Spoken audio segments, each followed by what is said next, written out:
Bom dia, amados, tudo bem? Nessa manhã eu quero trazer uma palavra para vocês, que Deus tem ministrado no meu coração nesses últimos dias. É uma palavra muito bonita, uma palavra que mostra o amor de Deus pela igreja, o amor que Deus tem por todos os filhos, né? E que Ele quer restaurar essa igreja, que Ele quer restaurar a igreja e preparar a igreja para a volta dele.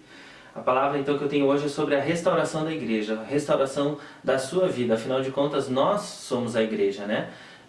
Não esses templos construídos por mãos humanas, como Deus fala na palavra, mas que nós somos a igreja de Cristo. Deus vai vir buscar a igreja dele. E o versículo base dessa palavra é em Êxodo 20, versículo 5, que fala assim: porque eu, o Senhor teu Deus, sou Deus zeloso, que visita a iniquidade dos pais nos filhos, até a terceira e quarta geração daqueles que me odeiam. Amado, durante muito tempo, esse versículo foi traduzido de uma forma a trazer peso sobre a igreja, porque tem Bíblias que trazem a tradução desse visita à iniquidade como castigo até a terceira e quarta geração, né? Então, na verdade, quando você pega da Bíblia King James, que foi traduzido direto dos manuscritos para o inglês, nós vemos que ele fala visito, ele não fala castigo, né? Que eu puno até a terceira e quarta geração. Amado, Deus, ele não é um Deus que quer punir, ele não é um Deus que castiga, ele é um Deus de amor, ele é amor, né? Existe a justiça de Deus, existe o nosso pecado e as consequências do nosso pecado, mas o que Deus tem para os seus filhos é amor.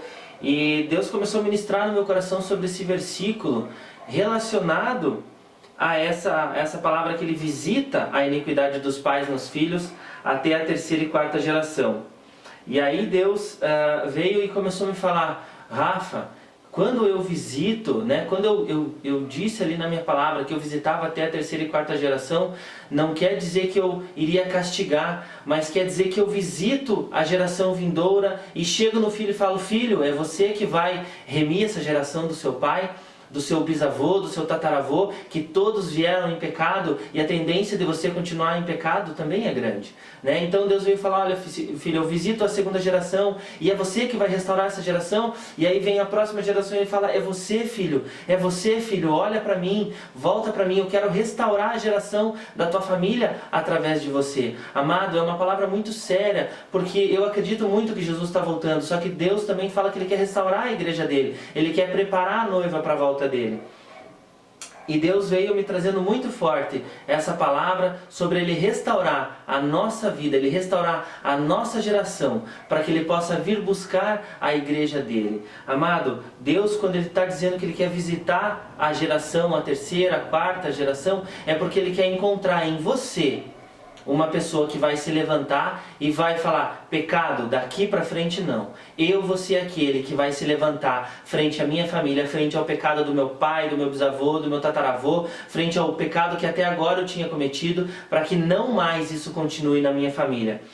Amado, Deus fala, né, em Ezequiel 18, do versículo 1 a 4, que é que vocês querem dizer quando citam esse provérbio sobre Israel? Os pais comem uva verdes, e os dentes dos filhos se embotam? Juro pela minha vida, a palavra do soberano Senhor, que vocês não citarão mais esse provérbio em Israel. Pois todos me pertencem, tanto o pai como o filho me pertencem. Aquele que pecar morrerá. Ou seja, não é porque teu pai pecou que na tua vida vai vir uma doença, que vai vir algo para te matar. Não, amados. Se teu pai pecou, ele é culpado daquele pecado dele e ele vai ter que dar conta com Deus referente a esse pecado. Assim como você, se você pecar, é você que vai dar conta a Deus sobre esse teu pecado. Por outro lado, amado, Deus fala que Ele visita até a terceira e quarta geração, e aí eu fui buscar o que significa geração. Geração é aquilo que gera ação, né? Ou seja, é o comportamento. Então o significado é: ação ou efeito de gerar. Função pela qual um ser organizado produz outro semelhante. Ou seja, é muito fácil que você cometa os mesmos pecados que teu pai. Por quê? Porque teu pai viu teu avô fazer e você está vendo seu pai fazer, e a possibilidade de você pecar na mesma área é muito maior.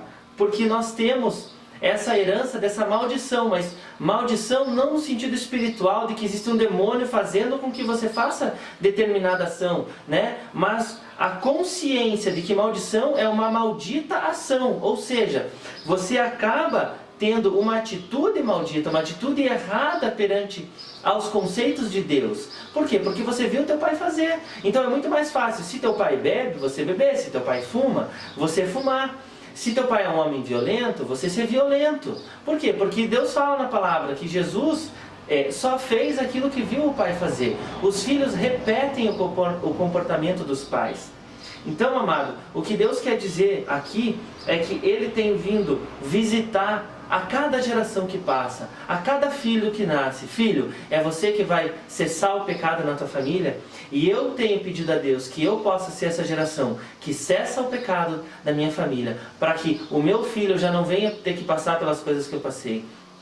Para que o meu filho possa ter exemplo de um homem de Deus, que meu filho possa olhar e falar, nossa, meu pai é um homem de negócio, meu pai conquistou dinheiro, não, mas que meu filho possa olhar, nossa, meu pai é um homem de Deus, meu pai vive segundo a palavra de Deus, meu pai tem buscado trazer a presença de Deus para a nossa família, meu pai tem valores. Amado, é muito fácil a gente se perder em valores quando a gente está no mundo, né? Porque daí cada um julga segundo a sua própria concupiscência, como Deus fala na palavra. Mas quando nós voltamos para Deus, nós voltamos para a palavra, e aí Deus consegue nos corrigir e nos trazer de volta para o propósito. Amado, Deus visita o pecado com o propósito de encontrar essa pessoa que quer levantar o muro. E para isso, em Ezequiel 22:30 fala: e busquei dentre eles um homem que levantasse o muro, e se pusesse na brecha perante mim por esta terra, para que eu não a destruísse, porém a ninguém achei. Amado, que Deus não fale que ninguém achou na nossa geração, mas que Ele possa falar, olha, eu achei a Fabíola, eu achei o Rodrigo, eu achei o Felipe, eu achei o Rafael, eu achei a Maria, eu achei, né, você que se levantou perante essa geração, a essas atitudes erradas que da sua família estava vindo, para que você então possa se levantar e trazer prosperidade e bênção sobre a vida da tua família. É muito fácil, muitas vezes a gente vê uma geração de mulheres que a avó acabou criando os filhos sozinho, daí a mãe também já é separada, está criando os filhos sozinho, e a possibilidade dessa filha também vir a casar e a se separar é muito grande. Por quê? Porque inconscientemente ela vai repetir determinadas ações e atitudes que a própria mãe dela faz. Assim como o pai traiu a mãe, o avô traiu a avó, o bisavô traiu a bisavó, e assim vem passando. O pai teve filho fora do casamento, o avô teve filho fora do casamento. Essas coisas vão passando. Por quê? Porque isso já está na nossa genética, amado, né? Nós herdamos isso dos nossos pais, essas atitudes, né? Aqui, quando eu cito Ezequiel, é interessante a gente estudar que quem é esse Ezequiel, né? Ezequiel foi um dos grandes profetas israelitas. O ministério dele foi na época do exílio da Babilônia, uma fase difícil para a igreja de Israel. E o livro de Ezequiel, o profeta, né, Ezequiel, ele avisava sobre a destruição de Jerusalém, mas também anunciou a restauração do povo de Deus. Amado, nós estamos vivendo no tempo da volta de Jesus. Nós estamos vivendo num tempo que vai vir uma grande tribulação sobre a terra. Mas Deus também quer restaurar a igreja antes dessa tribulação. Deus sempre quer restaurar, para que não precise haver essas grandes consequências. Por outro lado, a gente sabe que a grande tribulação vai acontecer, mas mesmo assim Deus quer restaurar a igreja dele, porque Deus quer vir arrebatar a igreja dele, Deus quer vir trazer alívio para a igreja dele, Deus quer vir buscar a igreja dele. Amado, quem vai remir essa geração? É você? Sou eu? Se nós assumirmos e nós tivermos entendimento que nós somos aqueles que devem remir a geração, sim. Deus quer que você seja o remidor da tua família. Deus quer que o pecado encontre em você um muro. Daqui ele não passa. O pecado não vai mais continuar. Nesses tempos é tempo de Deus gerar uma indignação no coração do homem em relação ao pecado. Mas não é para você se irar com o ímpio, mas é para você olhar para você mesmo e falar: aonde eu tenho errado? O que eu tenho feito? Como eu posso mudar? Como que através das minhas atitudes eu posso alcançar o próximo? Né? Tem um ditado que fala que as minhas atitudes falaram tão alto que não puderam ouvir a minha voz. Amado, nós temos que cuidar muito com as nossas atitudes, porque o mundo ele observa a sua atitude. Não adianta você falar, faça isso, mas a sua atitude ser o contrário. É a mesma coisa um filho. Um filho, ele vai olhar as atitudes do pai, não somente aquilo que o pai fala, mas aquilo que o pai faz. Então, nós temos a necessidade de reconhecer que na nossa família existe uma geração de pecado. Existe algo que vem sendo passado de geração em geração e que vem trazendo peso, vem trazendo um comportamento errado que tem nos afastado de Deus. Amado, Deus quer que você seja esse remedor da sua família. Em Isaías 61, versículo 4 fala: "E eles edificarão as ruínas, as antigas ruínas, levantarão as desolações de outrora e restaurarão as cidades assoladas, as desolações de muitas gerações." E também Isaías 61, versículo 9: "E sua posteridade será conhecida entre as nações, e os seus descendentes no meio dos povos. Todos quantos os virem, os reconhecerão como descendência bendita do Senhor." Amados, aqui a gente vê o amor de Deus, o cuidado de Deus, falando: olha, restaure essa geração, seja você o remidor da tua família, porque a sua descendência vai ser bendita. De você para frente vai ser bendita a sua geração. Só que você também, com as suas atitudes, você vai alcançar teu pai, você vai alcançar tua mãe, você vai alcançar todos que estão ao seu redor. Isaías também foi um grande profeta de Israel. O ministério dele durou muitos anos e ele também profetizou sobre a destruição e restauração de Jerusalém. Isaías é reconhecido pelas suas profecias avisando sobre a vinda de Jesus à Terra, né? Então a gente vê que tudo tem se encaixado também nesse tempo que a gente tem vivido. Deus quer restaurar a igreja, por quê? Porque a volta de Jesus está próxima, né? Isaías, ele profetizava isso de 765 anos de Cristo, né? E a gente vê que Ezequiel, ele profetizava no ano de 571, 593 a.C. Ou seja, Deus vai trazendo profetas, vai levantando pessoas para falar: olha, corrija seu comportamento, se restaure, busque viver uma vida de acordo com os conceitos de Deus, para que a sua geração seja próspera e para que você também esteja pronto para receber e reconhecer Messias como seu Senhor e Salvador. Mas como que nós vamos conseguir mudar a nossa geração, né? Se Deus fala que a nossa carne é fraca, como que nós vamos conseguir restaurar essa geração? Então nós primeiro precisamos entender que a gente nasceu no pecado. A nossa genética é do pecado, né? Adão e Eva pecaram, os nossos pais estão pecando até hoje e a nossa genética, ela vem do pecado, ela vem do mundo. Por isso nós precisamos reconhecer que pelo sacrifício de Jesus na cruz nós recebemos uma nova vida. E aí nós vamos buscar qual que é o significado de genética. É a ciência voltada para o estudo da hereditariedade, bem como da estrutura e das funções dos genes. Ou seja, o que é hereditariedade? É o conjunto de qualidades físicas e morais transmitida dos pais aos seus descendentes. Conjunto de processos biológicos que resultam na transmissão de caracteres de uma geração às outras. Ou seja, cada vez que nasce uma criança, se ela tem um pai que vem pecando, a probabilidade dela pecar é muito grande. Por quê? Porque a característica, as qualidades físicas e também morais estão impressas no seu gene. Por isso Jesus veio, morreu e derramou o sangue dele na terra, para que através do sangue dele nós pudéssemos receber a genética de Deus. Olha que maravilhoso isso.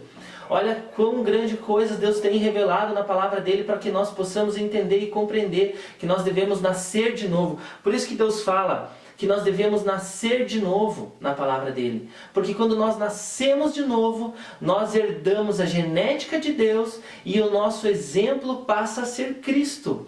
Por isso que Deus mandou Jesus, para que nós pudéssemos receber a genética dele e também nós pudéssemos ter o exemplo, para que isso se fortaleça. Porque quando nós nascemos dos nossos pais, nós recebemos a herança genética deles e crescemos com ele recebendo o exemplo dele. Agora, Jesus, ele veio, né, para nos dar o exemplo e também nos dar a genética de Deus. Nós temos dentro de nós a possibilidade de ter uma mudança de comportamento. Quais são as características de Jesus, né? É maravilhoso porque quando nós recebemos essas características de Jesus, nós temos o exemplo dele. Então o que Jesus fez? Jesus, ele amou, Jesus curou, Jesus exortou, Jesus deu a vida dele por nós, Jesus nos ensinou quem somos nós e qual o objetivo da nossa vida. Quando Jesus nos ensinou a orar, Ele falou, qual foi a primeira coisa? Pai nosso que estás no céu. É você reconhecer a paternidade de Deus na tua vida. É você entender que você foi feito filho. Mas para isso você precisa entender e ter consciência que você é filho. Não que você é simplesmente uma criatura do mundo, que você é mais um qualquer. Não, você é filho de Deus. E quando você reconhece Deus como seu pai, você começa a olhar para Ele como exemplo para a sua vida. E o filho repete aquilo que vê o pai fazer. Então, em 1 Coríntios 13, de 4 a 8, fala, o amor é sofredor. Quem é amor? Deus é amor, né? Na palavra de Deus fala que Deus é amor. Então ele fala, o amor é sofredor, é benigno, o amor não é invejoso, o amor não trata com leviandade, não se ensoberbece, não se porta com indecência, não busca os seus interesses, não se irrita, não suspeita mal, não folga com a injustiça, mas com a verdade. Tudo sofre, tudo crê, tudo espera, tudo suporta. O amor nunca falha. Amados, Deus nunca falha.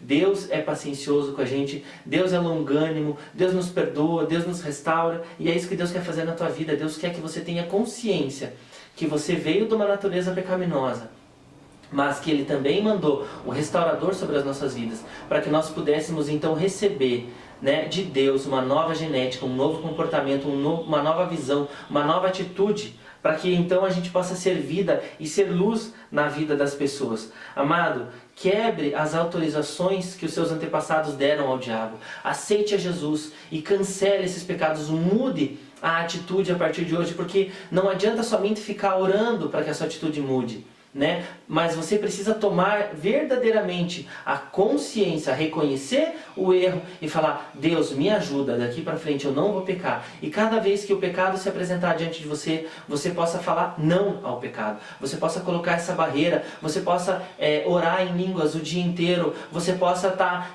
buscando da palavra de Deus, você possa estar se alimentando da palavra de Deus. Porque quando você alimenta o Espírito, você está forte para vencer o pecado. Agora, se a gente só vive alimentando os desejos da vida, quando o pecado vem, a gente não consegue resistir. Amado, Deus fala em João 6, 48 e 52, eu sou o pão da vida. Vossos pais comeram o maná do deserto e morreram. Este é o pão que desceu do céu, para que o que dele comer não morra. Eu sou o pão vivo que desceu do céu. Se alguém comer deste pão, viverá para sempre. E o pão que eu der é a minha carne, que eu darei pela vida do mundo. Amado, Deus, Ele desceu à terra na forma de Jesus, para que nós pudéssemos comer da sua palavra. A carne de Jesus está falando das atitudes de Jesus, né? A carne sempre está ligada às nossas atitudes. Então, é para nós olharmos para a atitude de Jesus e nós internalizarmos isso. Por isso que ele fala, coma da minha carne, se alimente das minhas atitudes, da minha palavra, para que você possa também agir segundo eu agi na terra, né? Em João 6, do 53 ao 58 fala, Jesus, pois, lhe disse, na verdade vos digo que se não comerdes a carne do Filho do Homem e não beberdes o seu sangue, não tereis vida em vós mesmos. Ou seja, no sangue há vida. Nós precisamos, amados, receber o sangue de Jesus, nós precisamos receber a palavra de Jesus para que nós possamos mudar as nossas atitudes. Deus fala na palavra de a gente tomar a ceia e muitas vezes trazem mais peso do que alegria na hora de tomar ceia, porque ficam falando, examine-se, você a si mesmo, e se você tem alguma contenda com o teu irmão e não tome a ceia indignamente. Amado, nós precisamos sim tomar a ceia todos os dias, se possível, porque o tomar a ceia está simbolizando que você está comendo da palavra de Deus, que você está aceitando o sacrifício, está aceitando o sangue de Jesus, está recebendo uma nova genética dentro de você, está recebendo o sangue de Jesus para correr em suas veias, para que você possa ter atitudes e comportamentos diferentes, amado. Muitos de quando Jesus pregou sobre comer da carne e beber do sangue, muitos dos apóstolos se afastaram de Jesus, né? E permaneceram somente os 12, mas antes tinha muito mais apóstolos, porque Jesus, quando ele fala, ele enviou 70, depois sobrou somente 12. Por que sobrou somente 12? Porque quando ele falou, olha, você precisa comer da minha carne e beber do meu sangue, ele estava dizendo, você precisa comer da minha palavra, você precisa comer das minhas atitudes e agir segundo eu agi. Mas para isso, você também precisa receber do meu sangue em você. Você precisa nascer de novo. Você precisa receber a genética de Deus, as atitudes de Deus, os caracteres de Deus, para que você possa replicar a vida e não a morte. Amado, em Salmos 34, 8 e 9 fala: provai e vede que o Senhor é bom. Bem-aventurado o homem que nele confia. Temei ao Senhor vós, os seus santos, pois nada falta aos que o temem.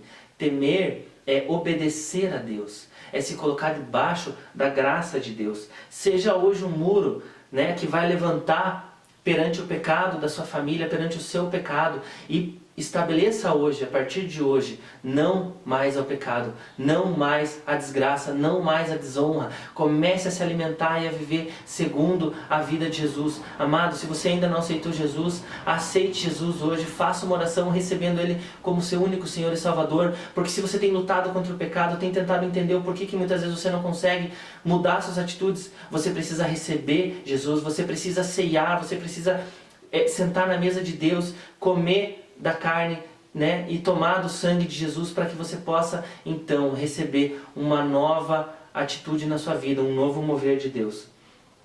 Amado, as suas atitudes te darão um novo nome. Você não mais será chamado um ex aquilo, ou ex isso, ou um enganador, ou um mentiroso, ou um traidor, mas Deus quer te dar um novo nome, amado, né?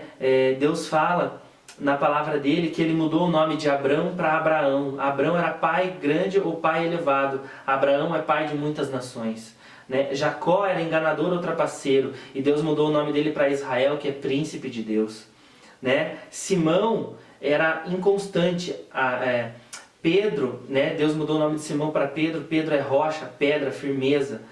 Então, amado, Deus quer mudar o seu nome hoje. Deus quer escrever no seu nome a palavra de Deus. Deus quer que as pessoas possam reconhecer você como um homem de Deus. Não simplesmente como uma pessoa do mundo, com características do mundo, mas uma pessoa com as características de Deus, uma pessoa correta, uma pessoa justa, uma pessoa que busca a cada vez mais agir segundo a palavra de Deus. O ladrão da cruz não teve tempo de remir a sua geração, né? Ele morreu e é reconhecido até hoje como o ladrão da cruz. Aquele que estava ao lado de Jesus, ele pediu perdão, ele foi para o céu, porque quando você pede perdão, você vai ao céu. Mas Deus, ele não quer que simplesmente você vá ao céu, ele quer que você vá ao céu, que você salve aqueles que estão à sua volta. Por isso ele quer que você traga remissão para a tua geração. Por isso você está vivo hoje, para que você possa levar a salvação para aqueles que estão à sua volta. Deus quer que você se arrependa hoje, para que você possa também estar no céu com Ele quando Ele vier nos buscar, mas também para que você possa levar a salvação a toda a sua família. Amado, tome isso como uma verdade para a sua vida, receba essa palavra, seja você um remidor, seja você um restaurador de brechas, seja você alguém que vai remir e restaurar a igreja de Deus, porque a igreja de Deus é você, é tua mãe, é teu pai, é teus amigos, são teus irmãos, assim como eu estou fazendo com a minha família. Em nome de Jesus, amado, que você possa receber, que você possa compartilhar essa palavra, que você possa passar à frente essa palavra, para que mais pessoas possam entender que é chegado o tempo da volta de Jesus, e para isso Jesus vai remir a igreja dele, Jesus vai restaurar a igreja dele, e através da sua vida, amado. Em nome de Jesus, obrigado por assistir essa palavra. Curta, compartilha, se inscreva no nosso canal aqui embaixo. Passe essa palavra adiante para que mais pessoas possam hoje, né, receber a Jesus e ter um entendimento que precisamos mudar a nossa geração. Em nome de Jesus. Um abraço e até a próxima palavra. Tchau, tchau.